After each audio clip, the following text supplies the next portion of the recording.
রনি, আমার একটু অসুস্থ লাগছে, মাথাটা টিপে দাও। সে আমার মাথা টিপতে শুরু করল, কিন্তু আমি বললাম, তুমি আমার একমাত্র ভরসা।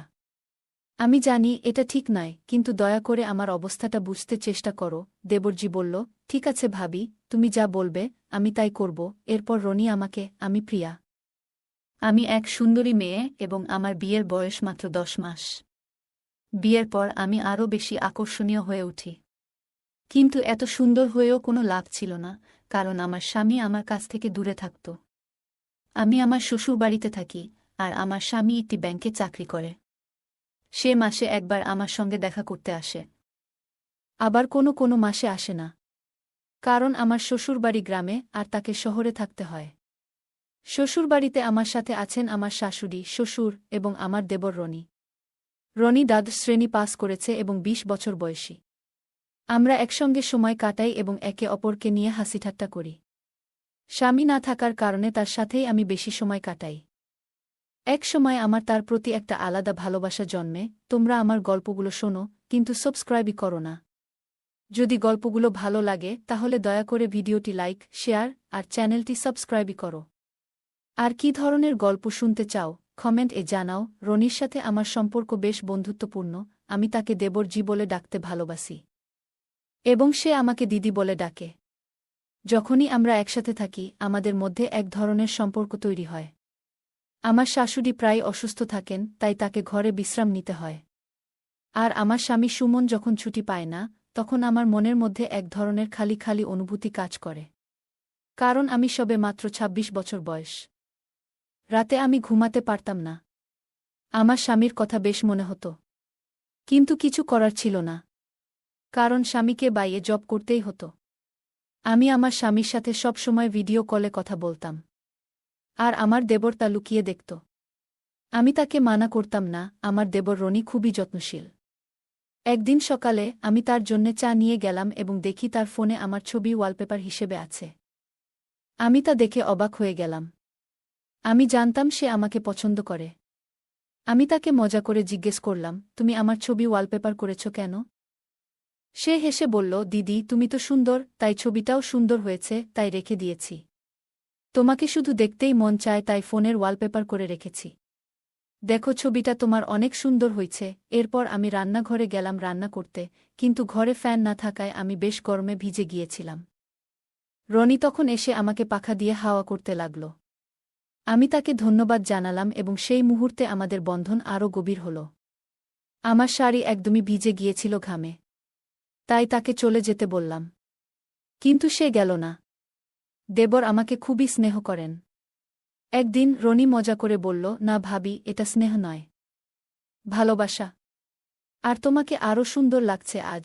রুটির ময়দা বানাতে গিয়ে ঘামে ভিজে যখন আমার চুল বারবার মুখে আসছিল, আমি রনিকে বললাম, ভাই, চুলটা একটু বেঁধে দেবে? সে আস্তে আস্তে আমার চুল বেঁধে দিল। এরপর আমি গ্যাসে রুটি বানাতে শুরু করলাম, আর রনি পাশে বসে পাখা দিয়ে বাতাস করতে লাগল। আমি হেসে আবার রনিকে জিজ্ঞেস করলাম, তোমার ফোনের ওয়ালপেপারটা আমার ছবি কেন? রনি বলল, কিছু না ভাবি, তোমাকে ভালো লাগে তাই রেখেছি। আমি বললাম, আমি অতটা অবুঝ নই, জানি ব্যাপারটা অন্য কিছু, তুমি কিছু লুকিয়ে রাখছ। আমি বুঝতে পেরেছিলাম রনি আমাকে পছন্দ করে, কিন্তু সে লজ্জা পাচ্ছিল। আমি স্বামীকে মিস করছিলাম, আর এই দিকে ধীরে ধীরে রনির সাথে আমার সম্পর্ক ঘনিষ্ঠ হতে শুরু করে। পরে আমি শাশুড়িমাকে খাবার দিলাম, আর আমরা সবসময় একসাথে খেতাম। একদিন রনি আমার রুমে অপেক্ষা করছিল। আমি তাকে বললাম, তুমি জানো, গতকাল তোমার ভাই ফোন করেছিল, বলল যে 1 মাসের আগে ছুটি পাবে না। তাকে ছাড়া আমার কষ্ট হচ্ছে। তাকে অনেক মিস করছি রনি। রনি বলল, কোনো চিন্তা করো না ভাবি, মাত্র কয়েকটা দিন বাকি, ভাই আসবে, আর আমি তো আছি। আমি বললাম, তাকে ছাড়া প্রতিটা দিন কাটানো আমার জন্য কঠিন। রনি শান্ত করার চেষ্টা করল, ভাবি, চিন্তা করবে না, আপনি আমাদের সবার খেয়াল রাখছেন। আমি বুঝতে পারছি আপনার কষ্টটা। কিন্তু চাকরি তো দরকার, তাই না? আমি তাকে আমার মনের একটা কথা বলতে চাচ্ছিলাম। মনে মনে ভাবছিলাম আজকে তাকে আমার মনের কথাটা বলে দেখি কি বলে।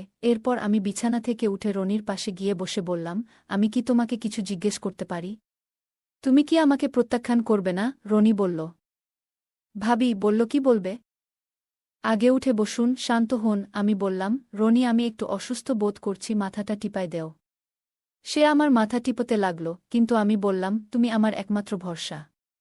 আমি জানি এটা ঠিক না, কিন্তু দয়া করে আমাকে বোঝার চেষ্টা করো। রনি বলল, ঠিক আছে ভাবি, আপনি যা বলবেন আমি তাই করব। এরপর রনি আমাকে জ্বরের ওষুধ দিল এবং আমার কপালে ঠান্ডা পানি দিতে লাগল। সন্ধ্যার দিকে আমি কিছুটা ভালো লাগতে শুরু করলাম, যদিও জ্বর পুরোপুরি কাটেনি। সন্ধ্যায় আমি যখন বাড়ির কাজ শুরু করি, রনি কিছুতেই আমাকে কাজ করতে দিল না।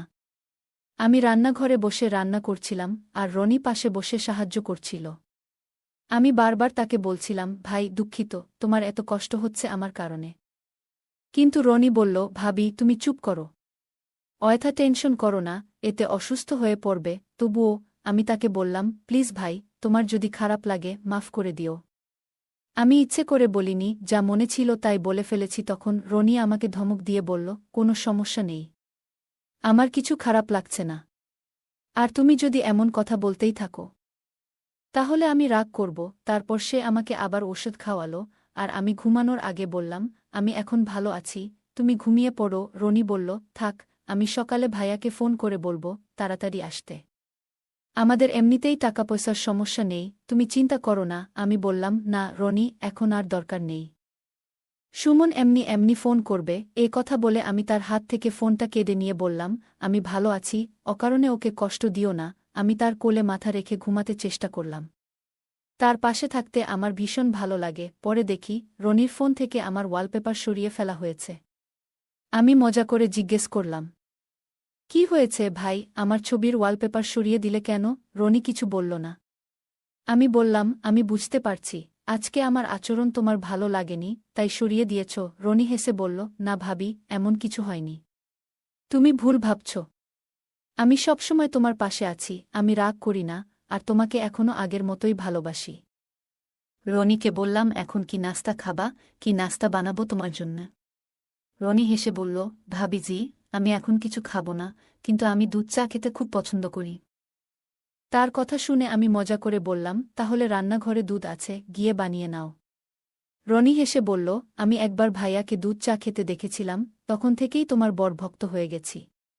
তাই তোমার ছবি ওয়ালপেপার হিসেবে রেখেছিলাম। তার কথা শুনে আমি মুচকি হেসে বললাম, আমি তো জানতাম তুমি বাইরে থেকে যতটা নির্দোষ দেখাও, আসলে তা নও। আমি জানতাম তুমি আমাকে লুকিয়ে দেখতে, কিন্তু আমি তোমাকে কিছু বলতাম না, কারণ আমি তোমাক মনে মনে অনেক ভালোবাসতাম। রনির সাথে কথা বলতে বলতে কখন ঘুমিয়ে পড়েছিলাম বুঝতেই পারিনি, কারণ আমি জ্বরের ওষুধ খেয়েছিলাম।